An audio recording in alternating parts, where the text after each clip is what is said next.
Good morning बच्चों। कुछ questions हमने कर लिए थे, कुछ कंसेप्ट हमने कर लिए थे और 3 आइडेंटिटी मैंने आपको याद कराई थी। वो आइडेंटिटी बिल्कुल बहुत अच्छे तरीके से आपको याद होनी चाहिए और मैं कुछ बेसिक प्रैक्टिस कराता हूँ। सबसे पहले आपको ये एक क्वेश्चन और मैंने आपसे पूछ लिया है कि बताओ tan थीटा क्या होगा। मैंने आपको क्या पूछ लिया? tan थीटा पूछ लिया, sec थीटा पूछ लिया, कुछ भी पूछ लिया। लेकिन अगर cosec थीटा पूछूंगा तो कोई बता सकता है cosec थीटा क्या है? cosec थीटा बताओ। क्या बात है यार, शानदार, मजा ही आ गया सुन के। भाई cosec थीटा आपको याद रखना है कि इसका उल्टा ही था। cosec थीटा क्या है? इसका उल्टा है। अब यहाँ पे या तो मुझे ट्रायंगल बनाना पड़ेगा इन दोनों को सॉल्व करने के लिए।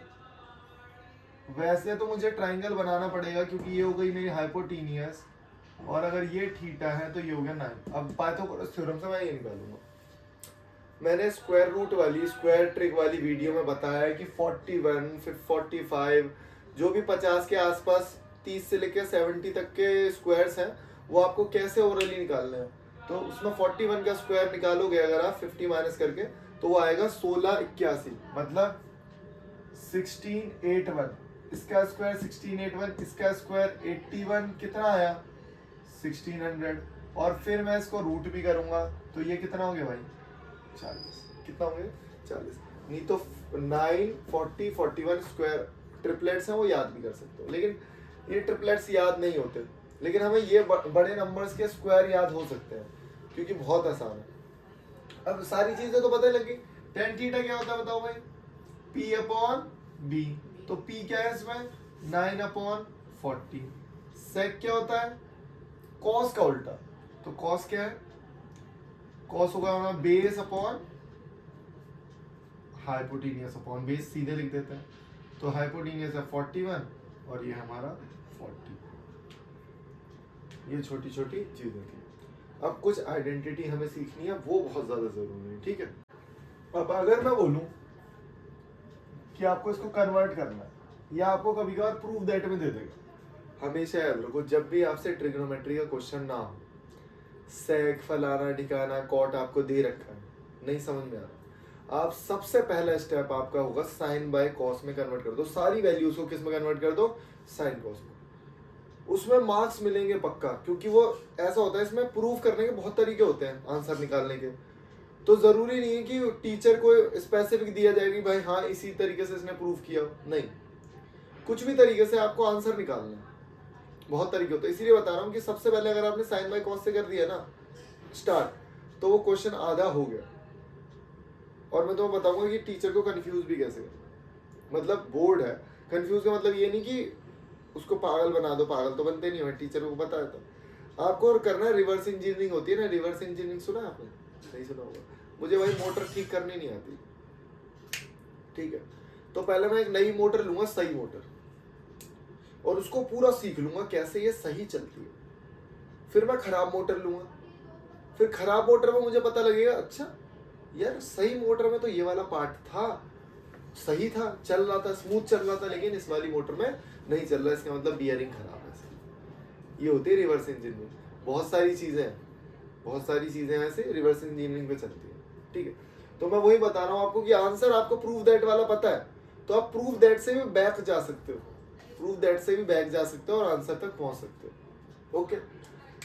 तो यहाँ पे मैंने बताया भाई मुझे नहीं पता, एक रिजल्ट इन्होंने दिया, वो रिजल्ट मैं निकाल रहा हूँ, समझ रहा हूँ उसको। तो कैसे निकालेंगे मैंने बताया साइन बाय कॉस में चेंज कर। तो ये क्या है भाई? ये 1 बाय कॉस स्क्वायर थीटा और ये है 1 बाय साइन स्क्वायर थीटा। क्या मैं एलसीएम ले सकता हूँ? तो अगर मैं एलसीएम लूंगा तो ये साइन स्क्वायर यहाँ चला जाएगा, कॉस स्क्वायर वहां चला जाएगा और नीचे आ जाएगा sign square theta cos square theta. LCM जैसे बचपन में लेते थे हमने, एक आइडेंटिटी पढ़ी हुई है, sign square theta plus cos square theta क्या होता है? 1 अपॉन में sign square theta cos square theta. अब ये दोनों वैल्यू ऊपर चले जाएंगे, अगर साइन ऊपर जाएगा तो ये हो जाएगा हमारा, बोलो, ये हो जाएगा कॉस साइन, और ये जाएगा तो ये हो जाएगा सेक स्क्वायर। तो मतलब अगर आपको ऐसे प्लस में क्वांटिटी दे रखी है तो आपको कुछ नहीं चेक करना, आपको बस ये चेक करना है कि दोनों मल्टीप्लाई में है, अगर ट्रू फॉल्स में वही आंसर। मतलब सेम ही होंगी, बस दोनों के बीच में मल्टीप्लाई हो जाएगा। ट्रू, ऐसे एमसीक्यू में आते हैं क्वेश्चन। कभी यहाँ पे कुछ और दे देगा, कॉस और कोसेक दे देगा, कुछ भी दे सकता है ना। तो वहाँ कंफ्यूज नहीं होना। तुम्हें जो आइडेंटिटी मतलब जो एंटिटी दिख रही है, जो यहाँ दिख रहा है वो यहाँ दिखेगा। यहाँ प्लस दिख रहा है तो यहाँ मल्टीप्लाई हो जाएगा, बस ये। अब यहाँ पे आ जाओ, यहाँ पे माइनस है, ठीक है। तो अब tan को क्या लिख सकता हूँ मैं, sign square theta cos square theta minus sine square theta. मैंने देखो ऊपर साइन लिखा है, मैं कॉमन निकाल लूँ, या मैं एलसीएम ले लेता हूँ, एक काम करता है ना, कॉस स्क्वायर थीटा। तो मैंने देखा जब ये कॉस उधर जाएगा तो sine square theta cos square theta. Sine को भाई कॉमन निकाल सकते हैं बाहर, तो 1 minus sine square theta, okay sorry 1 minus cos square. और यहाँ पे नीचे क्या बचेगा हमारा, कॉस स्क्वायर थीटा, ओके। इसको क्या लिख सकते हैं इसको, तो यहाँ पे क्या किया जाएगा, ये क्या है बताओ, 1 माइनस, देखो हमने एक फॉर्मूला पढ़ा था, sign square theta plus cos square theta. मैं यहाँ पे लिख देता हूँ, sign square theta plus cos square theta बराबर 1। अगर आप कॉस को उधर लेके जाओगे तो 1 माइनस कॉस स्क्वायर थीटा, इसको मैं क्या लिख सकता हूँ, साइन स्क्वायर थीटा। तो एक साइन मेरे पास ऑलरेडी था और एक और साइन मुझे यहाँ पे मिल गया, और अपॉन में कॉस स्क्वायर थीटा। अब मुझे पता है यार, अगर sine by cos, sine by cos, sine by cos क्या होता है, टेन थीटा। तो मैंने यही बताया आपको, टेन स्क्वायर थीटा और ये अकेला साइन। तो मैं वो रिजल्ट बता रहा हूँ, मैं वो आपको रिजल्ट बता रहा हूँ कि अगर प्लस माइनस है तो वो सीधे किस में कन्वर्ट हो जाएंगे, वो मल्टीप्लाई में कन्वर्ट हो जाएंगे। ऐसे बहुत आता है एमसीक्यू में क्वेश्चन। तो बस आपको याद रखनी है वो वैल्यूज कौन सी है। और इसमें एक और वैल्यू मैं आपको बता देता हूँ, कुछ नहीं करना इसमें, ये तो आप उतार लेना वीडियो पॉज करके। दूसरी चीज है, अगर इसको मैं कन्वर्ट कर दूं भाई कॉट में, और इसको मैं कन्वर्ट कर दूं कॉस में, तो भी ये कॉट थीटा और कॉस थीटा हो जाएगा, ठीक है। तो भी ये इस तरीके से हो जाएगा, बहुत ही शानदार, ठीक है। अब हम पढ़ रहे हैं कॉम्प्लीमेंट्री फंक्शंस। तो मैं आपको एक छोटी सी चीज बताता हूँ, वैसे तो ये शायद एलिमिनेट हो गया है आपकी एनसीईआरटी बुक से, लेकिन फिर भी इसमें एक नंबर वाले क्वेश्चन ही हमेशा देते हैं। तो क्या है कॉम्प्लीमेंट्री फंक्शन, थोड़ा सा डीप जाएंगे यार, थोड़ा सा डीप जाएंगे। मैं एक डायग्राम बना रहा हूं बेटा, ये डायग्राम होता है साइन का, ये डायग्राम किसका है, साइन का। साइन का डायग्राम होने का मतलब क्या है, साइन वेव्स हैं। ऐसे ही साइन वेव्स होती हैं, पहले ना डीसी इन्वर्टर्स आते थे, फिर बीच में चले गए साइन वेव इन्वर्टर चाहिए। Sine wave inverter AC inverters होते हैं, ठीक है। तो ये बहुत तगड़ी चीज है। अब ये साइन होता क्या है, ध्यान से देखना, ये एक्स एक्सिस है और ये वाई एक्सिस है। ये वेव कितनी भी आगे चली जाए, ये वेव कितनी भी आगे चली जाए, कितनी भी ऐसे लहरती जाएंगी, कभी भी 1 से ऊपर नहीं जाएंगी। ये 1 से ऊपर नहीं जा सकती और -1 से नीचे नहीं आएगी। तो इसका मतलब जो रेंज है, इसकी जो रेंज है वो 1 से लेकर -1 के बीच में लाई करती है, उसको हम रेंज बोलते हैं। मान लो मैंने एक इक्वेशन लिखी y = sin x, y = sin x। तो x की जगह मैं कुछ भी पुट कर सकता हूँ, x की जगह मैं कुछ भी पुट कर सकता हूँ, उसे बोलेंगे डोमेन। उसे क्या बोलेंगे भाई, डोमेन। तो x की जगह मैं -∞ से लेकर इनफाइनाइट तक पुट कर सकता हूँ, कुछ भी, जो भी मन करे, 50, 100, 1 लाख डिग्री, कुछ भी पुट कर सकता हूँ। क्योंकि देखो ना, ध्यान से देखना, ये कुछ नहीं कर रहा, पता तुम्हें क्या किया मैंने, यहाँ से सर्कल को काटा है, यहाँ से सर्कल को काटा, और ऊपर वाले को मैंने यहाँ पे चिपका दिया और नीचे वाले को मैंने यहाँ पे चिपका दिया, बस शिफ्ट कर दिया, इसको ऐसे कर दिया। ऊपर वाला जो पार्ट है वो ये रहा, नीचे वाला पार्ट ये रहा। और 360 के बाद देखो ना, यहाँ से स्टार्ट हुआ फिर दोबारा यहाँ आ गया, तो 360 के बाद वही साइकिल दोबारा से शुरू हो जाती है।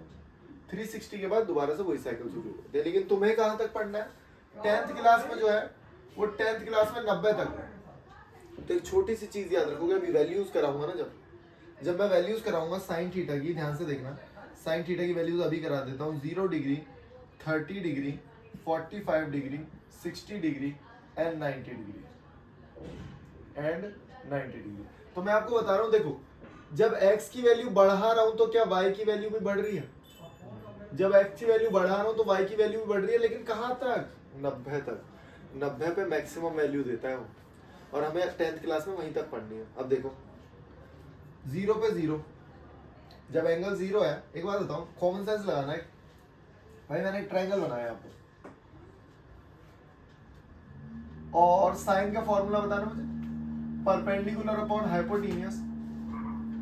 अगर मैं बोल रहा हूँ परपेंडिकुलर 0 है, अगर ये एंगल 0 है, खुद दिमाग लगाओ, अगर ये एंगल 0 है तो उसके सामने वाला साइड भी 0 होगा। तो जब सामने वाली साइड 0 है तो परपेंडिकुलर 0 है, तो पूरा ही 0 हो गया, ठीक है। उसके बाद sine 30 degree, sine 30 degree, sine 30 degree होता है भाई हमारा 1/2। क्या होता है? 1/2। साइन अगर 30 है ना भाई, तो ये वाली साइड होगी 1 और ये वाली साइड होगी 2। अच्छा, ये वाली 1 है और ये वाली 2 है, तो ये कितनी होगी, कोई बता सकता है? √3। 2 का स्क्वायर माइनस 1 का स्क्वायर 3 आया, 3 का रूट कर दिया। उसके बाद 45, अगर वो बोलो ये एंगल 30 ना होके, अभी तो मैंने 30 दिखाया ना, ये एंगल 30 ना होके यहाँ पे बना देते हैं हम लोग 45। अब दिमाग लगाओ, ये 45 तो ये भी 45, ये 45 तो ये भी 45, इसका मतलब दोनों साइड क्या है? बराबर है। अगर दोनों साइड बराबर है, ये 1 है तो ये 1 है, तो ये √2 हो गया। दोनों साइड बराबर है ना। अगर ये 10 है, ये 10 है, तो ये 10 √2 हो गया। मतलब जो भी इसका हाइपोटेन्यूज होगा वो हमेशा √2 टाइम्स हो जाएगा, वो हमेशा √2 टाइम्स हो जाएगा। तो इसके अगर मैं लिखूंगा तो 1/√2, 1/√2 60 में आएगा। अच्छा ध्यान से देखो, 60 डिग्री, 60 डिग्री कैसे बताओ? ये आपको दिख रहा है, आपको बताना है 60 डिग्री। क्या बताना है आपको? 60 डिग्री। कैसे बताओ 60? अगर मैं एंगल ले लूं ये साइन 60, तो 60 के सामने वाली साइड कौन सी है? √3 अपॉन हाइपोटेन्यूज। इस ट्रायंगल को देखो, कुछ मत देखो, 60 के सामने √3 हो गया। और अगर मैं 190 पे करूं तो दिमाग लगाओ थोड़ा सा, अगर मैं 90 से बना दूंगा तो ये भी 90 है और ये भी 90 है, ऐसा तो हो ही नहीं सकता। अगर दोनों ही 90 हो जाएंगे तो परपेंडिकुलर और हाइपोटेन्यूज बराबर हो जाएंगे, और ये दोनों बराबर हो जाएंगे तो कट के बना है। तो आप अगर ध्यान से देखोगे तो ये 0 है, मैं वैल्यू लिखता हूँ उसकी, ये 0.5 है, ये कुछ 0.707 आता है, ये 0.87 कुछ करके आएगा, और ये आएगा 1। तो क्या ये वैल्यू इंक्रीज नहीं हो रही? तो आपको दिमाग लगाना है, 45 पे साइन और कॉस की वैल्यू सेम रहती है। 45 पे साइन और वैल्यू कॉस की सेम रहती है। वैल्यू चेंज क्या होती है? यहाँ पे और यहाँ। ये वैल्यू बड़ी है √3 वाली, तो याद रखना जैसे ही एंगल बड़ा हुआ 60 पे पहुंचा तो वैल्यू बढ़ी, एंगल कम हुआ 30 पे तो वैल्यू छोटी। साइन की वैल्यूज ऐसे याद करेंगे, साइन और कॉस की वैल्यू कुछ नहीं है, उल्टी है। अगर मैं कॉस की वैल्यू भी लिखूंगा ना, तो उल्टा अगर मैं इसे लिख दूं तो कॉस की वैल्यू हो जाएगी। एक बार उतार लो तो कॉस की वैल्यू भी मैं Z लिख ही देता हूँ, कुछ नहीं। कॉस की वैल्यू भाई बहुत आसान है, बहुत ही ज्यादा आसान। उल्टा कर दो, इसको यहाँ लिख दो, इसको यहाँ लिख दो, इसको यहीं पे लिख दो, इसको यहाँ लिख दो, इसको यहाँ। कॉस की वैल्यू, कॉस उल्टा चलता है। कॉस क्यों उल्टा चलता है? क्योंकि भाई जो कॉस है वो असली में कॉस ना होके कोसाइन है, वो असली में कॉस ना होके क्या है? कोसाइन है। और कोसाइन क्या है? कोसाइन क्या है? Complementary of sine. क्या है कोसाइन? Complementary of sign. मतलब वो 90 आगे है उससे या 90 पीछे है उससे, इतना मान लो। अब मान लो मैं बोलूं 90 आ गए, तो कॉस का ग्राफ पता है कहां से शुरू होगा? यहाँ से शुरू। तो कॉस की वैल्यू यहाँ से अगर शुरू हो रही है तो कॉस तो कम होता जा रहा है, ये देखो कम होता जा रहा है, और एक पॉइंट पे आके जीरो हो गया लास्ट में आके कॉस जीरो हो गया। tan का फॉर्मूला बताना क्या पढ़ा था हमने? मैं यहाँ पे लिख रहा हूँ tan का फॉर्मूला हमने पढ़ा था sin theta by cos theta, sin theta by cos theta. अब दिमाग लगाओ, 0/1 0, इसको इससे डिवाइड करो 1/√3, क्योंकि 2 से 2 कट गया ना, इसको इससे डिवाइड करो 1, इसको इससे डिवाइड करो √3, इसको इससे डिवाइड करो नॉट डिफाइंड, क्योंकि आप किसी को 0 से डिवाइड करोगे तो कोई वैल्यू तो आएगी नॉट डिफाइंड है, ठीक है।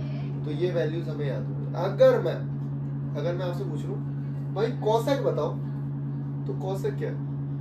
कोसेक आप बताओ, कोसेक 30, तो इसका उल्टा कर दो ना, कोसेक 45 इसका उल्टा कर दो।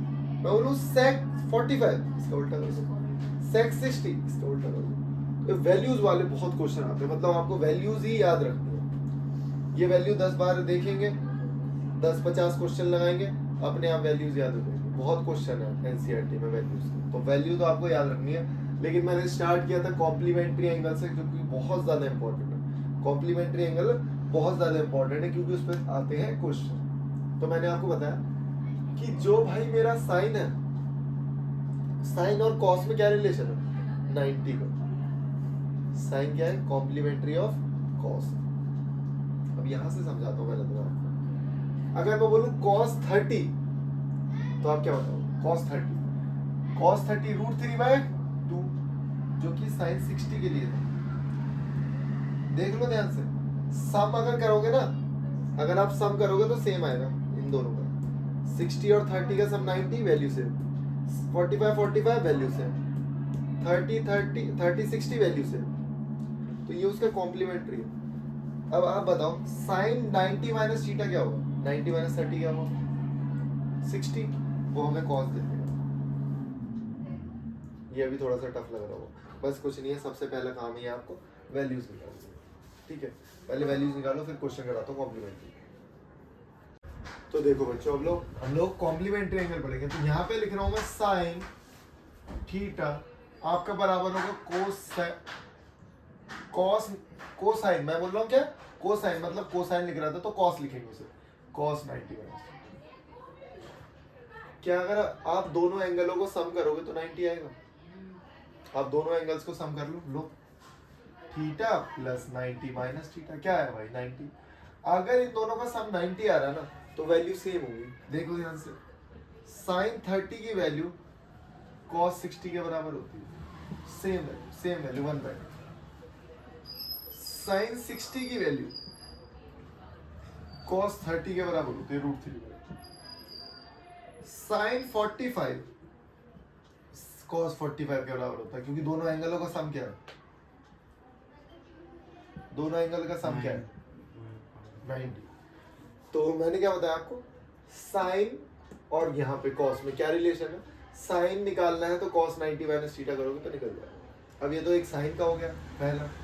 दूसरा रिलेशन क्या है? दूसरा रिलेशन कुछ नहीं है भाई, साइन कोसाइन का और sec theta, cosec theta 90 minus theta, इनके उल्टे ही तो है दोनों। और तीसरा tan theta is equal to cot 90 minus theta. भाई इसको आप उल्टा भी लिख सकते हो। अगर मैं यहाँ cos थीटा लिख रहा हूँ ना, तो आप ऐसे भी लिख सकते हो sin 90 माइनस थीटा। क्योंकि मैं यहाँ पे माइनस ही लिखवा रहा हूँ, क्योंकि आपको सिर्फ फर्स्ट क्वाड्रेंट पढ़ना है 90 से पहले। यहाँ मैं प्लस वाला भी करा सकता था, वो बहुत वास्ट है, बहुत ही बड़ा टॉपिक है। ये इंट्रोडक्शन ऑफ केमिस्ट्री वो है, ट्रिग्नोमेट्री, सिर्फ और सिर्फ इंट्रोडक्शन। यहाँ पे सिर्फ आपको इंट्रोडक्शन कराया जाएगा। तो यहाँ पे 3 कॉम्प्लीमेंट्री, 1 2 और 3, ये 3 कॉम्प्लीमेंट्री क्वेश्चंस मैंने आपको करानी है। कुछ मैं वैल्यू वाले क्वेश्चंस भी कराऊंगा आपको नेक्स्ट क्लास में, ठीक है। वो बहुत इंपॉर्टेंट है। वैल्यूज याद रखना बहुत ज्यादा इंपॉर्टेंट है आपके लिए। तो जैसे मैं बताता हूँ, sin 60 क्या होता है? कोई बताएगा? sin 60 होता है हमारा √3/2। cos 30 क्या होता है? सेम वैल्यू भाई, सेम वैल्यू। क्यों? क्योंकि ये दोनों कॉम्प्लीमेंट्री एंगल है, ये दोनों कॉम्प्लीमेंट्री एंगल है। कॉम्प्लीमेंट्री एंगल होंगे तो वैल्यू सेम होगी। Sine 30 1/2, cos 30 1/2, root 3 into root 3 कितना हो गया 3/4 प्लस 1/4 4/4 आंसर वाला। मतलब वैल्यूज पुटिंग करनी है आपको, क्या करना है वैल्यूज पुट करनी है, इसमें भी वैल्यूज पुट करनी है। 2 10 45 की कोई वैल्यू बताए मुझे, याद ही नहीं है तुम्हें, 1 होती है। cosec 30 की रूट 3/2 लेकिन उसका स्क्वायर माइनस साइन 60 की वैल्यू बताओ रूट 3/2 रूट 3/2 और उसका स्क्वायर। और मैंने अभी आपको बताया बहुत ही आसान चीज कि बेटा ये दोनों है कॉम्प्लीमेंट्री। क्या इन दोनों का सम 90 है? अगर इन दोनों का सम 90 है तो क्या होगा, ये तो कट देंगे, कैंसिल हो गए। तो देखो बचा क्या आंसर 2। ठीक है, तो वैल्यूज पुट करनी है हमें। एक वैल्यू का चार्ट बनाओ फ्रंट पेज पे, आके रोज पढ़ा करो, एक दूसरे से सुना करो, वैल्यू याद होगी। बस इतना याद रखना कि साइन 60 और cos 30 सेम होगी, और साइन 60 की याद रख लो रूट 3 वाली वैल्यू होगी क्योंकि बड़ी वैल्यू है, रूट 3 वाली बड़ी वैल्यू है। 1/2 तो आधा होता है ना, उससे तो बड़ी वैल्यू है। तो 30 की 1/2 हो गई क्योंकि 30 कम है तो 1/2 0.5, और रूट 3 की वैल्यू बड़ी है 60 पे होगी साइन के लिए, और साइन की याद है तो कॉस की भी याद हो जाएगी। ठीक है, तो इन क्वेश्चंस को याद करो, समझो, वैल्यूज को याद करके कम से कम भाई अगर आपने 40-50 क्वेश्चन लगा लिए ना वैल्यू पुटिंग के, फिर कहीं नहीं गए, बढ़िया हो जाएगा। ठीक है, ऑल द बेस्ट।